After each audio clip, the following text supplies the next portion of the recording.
Ele não está aqui, é o tema de hoje. Já é domingo de manhã e todos ainda estão com aquela sexta-feira trágica na cabeça. As últimas palavras de Jesus na cruz, com os últimos suspiros.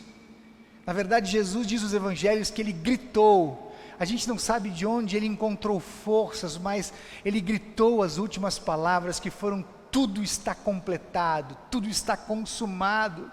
Essas palavras, na verdade, ainda estão incomodando as pessoas todas, os discípulos, e de certa maneira estão latejando no coração de todo mundo. Como tinha acontecido com Jesus, em tantas mensagens que Jesus pregou, as pessoas não entendiam muito bem o que ele estava dizendo. Aconteceu aqui. O que era para ser um brado de vitória, um brado de consolo, um recado de esperança, porque tudo está completado, tudo está consumado, o mundo está perdoado, todo mundo pode ser salvo.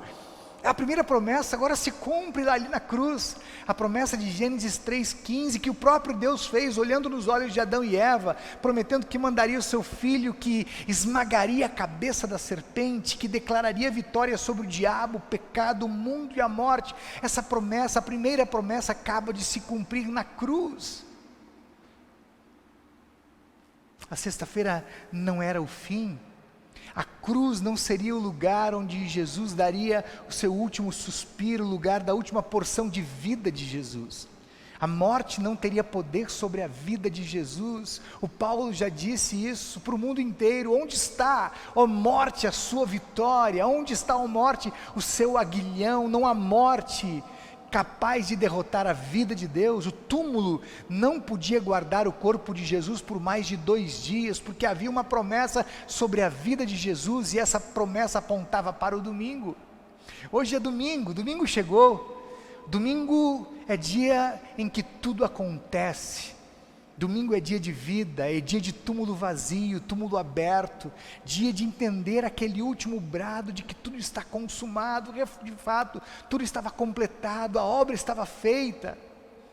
Hoje é dia de ouvir: ele não está mais aqui, voltou a viver, ressuscitou. Domingo é dia de ver Jesus. Vivinho da Silva, portanto prepare-se aí onde você está, porque nós vamos nessa manhã sentir a presença de Jesus, vamos tocar em Jesus e vamos vê-lo com os nossos olhos espirituais, bem agora, exatamente agora.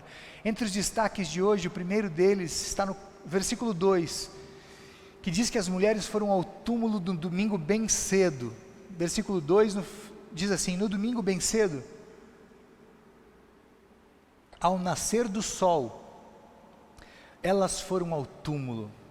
Bom, desde sexta-feira, todas as pessoas que passavam ali perto do túmulo onde Jesus tinha sido sepultado, colocado, as pessoas passavam mais pertinho do túmulo, algumas passavam de largo, mas ninguém conseguia acreditar que lá dentro, naquele túmulo lacrado, estava um corpo morto de Jesus Cristo.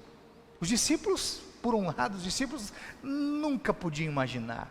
Jesus era o Deus de todo poder, que curava as pessoas, que movimentava a natureza, que parava o sol, que abria os mares, que parava com o vento, que acalmava o vento, que ressuscitava mortos. Está ali, agora ele, morto. As pessoas em geral não estão acreditando. Os judeus parecem não acreditar, porque foram 3 anos de uma perseguição ferrenha, tentativas e mais tentativas de acabar com a vida de Jesus. Lembram que na sexta-feira a gente comentou que Jesus mal tinha começado o seu ministério, vai começar lá na Galileia, lá em Nazaré, onde viveu toda a sua vida, e já lá naquele primeiro momento do seu ministério, eles pegam Jesus e levam ele para o monte da precipitação, querendo jogar ele de lá para baixo, mas ele escapa entre a multidão. Agora finalmente, para os judeus um alívio, não podem acreditar, porque finalmente terminou a vida desse enganador. A igreja aos moldes judaicos vai voltar a ter paz, ninguém vai ficar mais se intrometendo nos ensinos da igreja, nos ritos da igreja, nas regras da igreja. Acabou. Judeus não conseguem acreditar, estão celebrando, estão abrindo champanhe e comemorando. Ninguém consegue acreditar. As autoridades civis também parecem não acreditar, porque a presença de Jesus promovia tumultos, aglomerações, ajuntamentos, reunia multidões, e muitas vezes essa reunião de gente causava transtornos sociais, transtornos públicos. E mais, em alguns aspectos, muitas pessoas ouviam mais Jesus do que as próprias autoridades civis. Acabou. As autoridades civis estão celebrando porque acabou esse tempo, o tempo desse revolucionário chamado de Jesus. Soldados também parecem não acreditar, porque no cumprimento do castigo, do seu ofício em castigar os condenados, eles tiveram muito trabalho com Jesus. Foram mais de 40 açoites, quando as pessoas normais, com menos de 40, já estavam desfalecidas, já não aguentavam mais. Foram cuspes, açoites, piadinhas, brincadeirinhas estúpidas, pregos nas mãos, nos pés, coroa na cabeça, coroa de espinhos, lança, é o vinagre para amargar mais a vida de Jesus. Ufa, finalmente ele morreu, talvez o mais resistente dos criminosos. Acabou, dever cumprido para os soldados. Mas sem dúvida nenhuma, quem mais comemorou e não conseguia talvez acreditar no que estava acontecendo foram o diabo e os seus aliados, principados e potestades. O diabo que a vida inteira estava tentando atrapalhar a vida de Deus. Lá no começo, a gente viu no estudo dessa semana, lá no paraíso ainda tenta Adão e Eva, querem estragar esse projeto maravilhoso de Deus para a terra, para o mundo, para as pessoas. O diabo que pessoalmente vai tentar Jesus logo depois do batismo, durante 40 dias, tentativas ousadas do diabo em fazer Jesus desistir da sua missão, da cruz e do túmulo. Ele não desistiu, ele continuou tentando Jesus ao longo do seu ministério, usou situações, usou seus aliados, usou pessoas de todos os tipos, até os discípulos, até o Pedro foi usado para tentar Jesus a desistir. Jesus olhou para os olhos de Pedro e disse: arreda de Satanás, porque você está me atrapalhando, você está comprometendo a minha missão. Agora o diabo está vendo Jesus lacrado, o corpo de Jesus morto, lacrado dentro do túmulo. Mas enfim, o que ninguém sabia é que o domingo estava chegando. O que o diabo não sabia é que a sexta-feira era apenas o início de uma transição das lutas, muitas lutas que Jesus teve com o diabo e os seus aliados, para um tempo em que ele gritaria vitória sobre o diabo e todos os seus principados e potestades, vitória sobre todo o mal, e seria no domingo, daqui a pouco mais. Mal sabe o diabo não sabia disso, e é verdade que ele não sabia, tanto é verdade que ele foi informado pelo próprio Jesus. Diz a palavra que Jesus, antes de sair do túmulo, ele desce ao inferno e faz esse anúncio pessoalmente. Ele olha nos olhos do capeta, do diabo, que estava provavelmente celebrando, comendo e bebendo e se fartando e dançando e cantando a vitória, e Jesus desce para dizer que está mais vivo do que jamais esteve, e que vai voltar, e que sobe agora, volta vivo, e volta soberano, e volta Rei dos reis, Senhor dos senhores, dono de todos os poderes, maior que todos os domínios, maior que todos os demônios, maior que todas as forças, sejam elas espirituais ou sejam elas físicas. Jesus vai voltar, vai subir, vai sair do túmulo e vai sentar no trono, e o diabo é o primeiro a ficar sabendo disso. Um segundo detalhe importante aqui no texto: quem vai tirar a pedra? Está no versículo 3, no caminho elas perguntavam umas às outras: quem vai tirar a pedra para nós, que fecha a entrada do túmulo? Sabe, queridos, a impressão que a gente tem é que os discípulos não tinham dúvidas sobre a ressurreição de Jesus.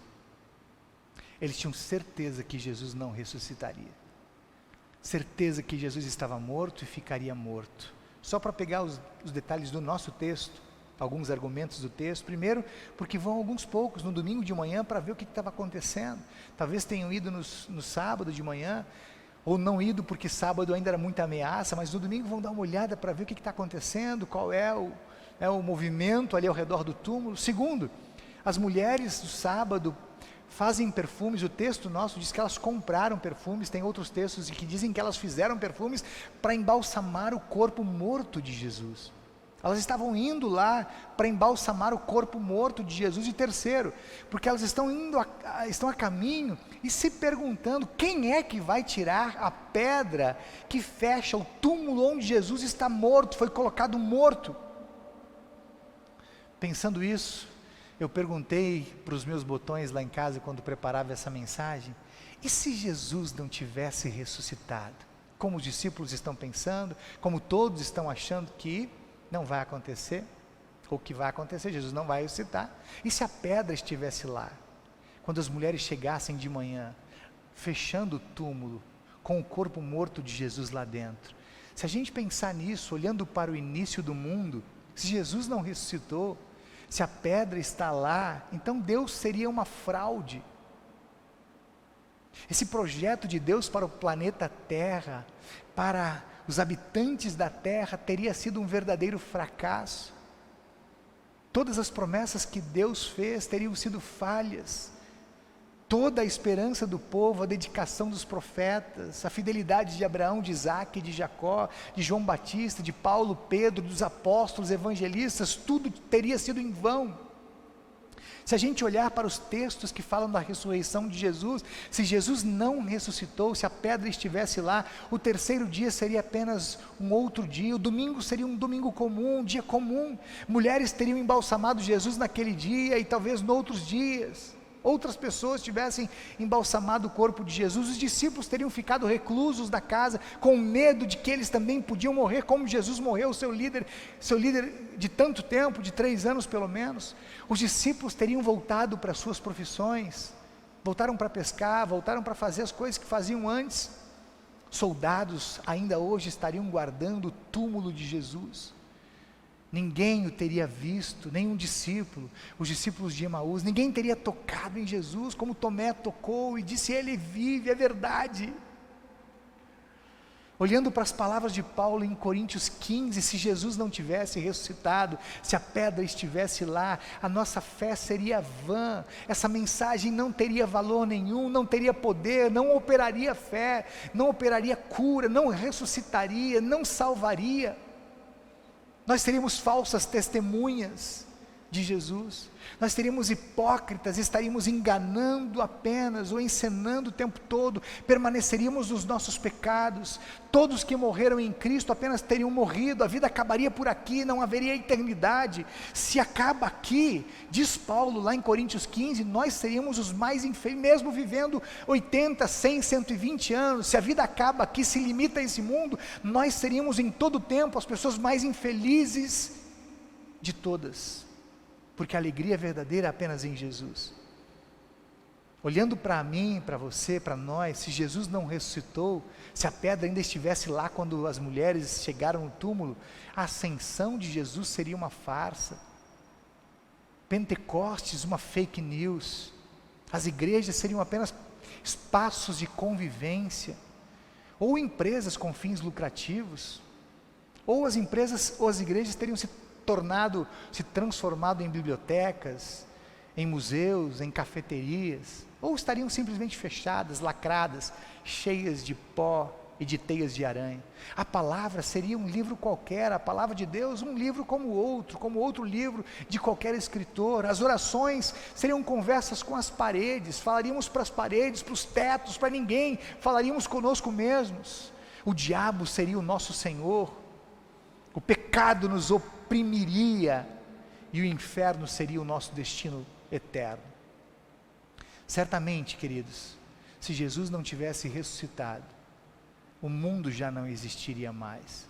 O mundo já teria se autodestruído por causa de todos os seus pecados e de tanta maldade. Mas a verdade é que o túmulo estava vazio. Quando as mulheres chegam lá, a pedra estava removida, túmulo vazio. O recado que o anjo dá para elas: ele não está mais aqui. Mas o anjo não diz apenas que ele não está aqui, ele não foi roubado, ele não foi levado para um outro lugar, para um outro trocado de túmulo. O recado do anjo é muito claro: ele não está aqui porque foi ressuscitado, ele voltou a viver. E esse é o último destaque dessa manhã. Ele não está aqui. Queridos, o que ninguém sabia, o que ninguém imaginava, e curiosamente os discípulos tinham sido avisados a respeito da morte e da ressurreição, mas o impacto da morte foi tão grande. Aliás, o impacto da notícia de que ele morreria, eles bloqueavam, e de repente o impacto da morte bloqueia os discípulos que não acreditam mais. O que ninguém sabia é que o domingo estava chegando. O sol daquele domingo de manhã, como diz o versículo 2, cobriria facilmente as trevas daquela sexta-feira trágica, e de todas as sextas trágicas, e todos os dias de tragédia da história do mundo. O domingo seria o domingo dos domingos, o domingo dos dias, o maior dia, o dia por excelência. O que ninguém imaginava é que a vida de Jesus é vida de Deus, e a vida de Deus é maior do que o mundo, porque foi a vida de Deus que deu vida para o mundo. Essa é a razão porque aquela pedrinha que estava ali fechando o túmulo não podia segurar Jesus lá dentro, porque tem vida abundante. A pedra que 10 soldados bem preparados tinham dificuldade em remover, e faziam isso bem devagarinho, Deus tira dali com um sopro, ou com uma palavra de ordem, aquela pedra não existe mais, não está mais bloqueando o túmulo. Queridos, Ele não está mais aqui, significa que a vida de Deus em Jesus não pode ser barrada por absolutamente nada e ninguém. Não há poder, não há força no mundo capaz de segurar Jesus no túmulo, de impedir que Jesus saia do túmulo, remova a pedra e saia daquele lugar. Nem a soma dos soldados romanos, a totalidade da guarda romana, nem as autoridades civis, nem as autoridades religiosas, nem os poderes espirituais do mal, nem a morte, que eu vou te dizer aqui é a mais pura verdade, a verdade das verdades. A morte não pode segurar Jesus, porque Deus é o inventor da vida, Ele é o criador da vida, Ele é a vida personificada, e vida completa, vida plena. Por isso que não tem morte que segure, não tem morte que controle, não tem morte que o detenha. Jesus é o Deus da vida. Enfim, queridos, hoje há provas incontestáveis na Bíblia e na história de que Jesus está vivo, mas a maior prova está na minha vida. A maior prova sou eu. Jesus vive em mim. Parafraseando Paulo, agora não sou eu mais que vivo, mas é Jesus que vive em mim. As promessas de Deus se cumprem na minha vida. E eu quero terminar essa mensagem dizendo que quando o anjo disse para aquelas mulheres que ele não está mais aqui, ele foi ressuscitado, é como se o anjo dissesse: olha, ele não está mais aqui dentro, ali dentro do túmulo, porque agora ele está aqui fora, ele está conosco, ele está com vocês. Ele não está aqui, significa que ninguém deve mais no mundo chorar a morte de Jesus, porque ele vive, de fato ele vive, é fato comprovado. Ninguém deve mais chorar a vida, as dificuldades, os problemas, porque Jesus está vivo e prometeu estar conosco e cuidar de nós. Ninguém deve viver o tempo todo chorando, lamuriando, lamentando. Ninguém deve chorar a falta de paz e a alegria que vai e vem, porque Jesus é o Jesus da paz, da plena paz, da paz que o mundo não pode dar, da alegria completa. Ele está aqui, significa que ninguém deve mais chorar a falta de razão para viver, porque Jesus é a razão. Ele não está aqui, significa que não há mais motivos para a gente achar que a vida perdeu o sentido, porque com Jesus a gente sabe exatamente de onde veio, onde a gente está e para onde a gente vai. Ele não está aqui, significa que há motivações muitas para viver, há bênçãos incontáveis para desfrutar. e a vida depois dessa vida. Esse é o recado por excelência. Ele não está aqui, significa que a vida já é gostosa aqui, já pode ser curtida aqui, mas a vida não se limita a esse tempo. A vida plena de verdade, a vida completa de verdade, vai ser na eternidade, porque eu vivo, vocês também vão viver. E uma vida que não acaba aqui, que não tem prazo de validade, que vai para dentro da eternidade, é vida sem fim. Porque Ele vive, nós viveremos assim.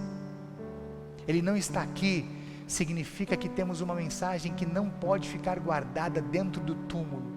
Significa que nós temos uma mensagem que não pode ficar guardada nas gavetas, não pode ficar guardada nos corações. Há uma mensagem que precisa ser pregada pela igreja de Cristo, uma mensagem que liberta, uma mensagem que perdoa, uma mensagem que salva. Há uma mensagem que a igreja cristã não pode deixar de pregar, e deve pregar com todas as suas forças, fazer tudo para com todos, de todos os jeitos. É uma mensagem que a minha igreja, a nossa congregação aqui de Brasília, precisa pregar.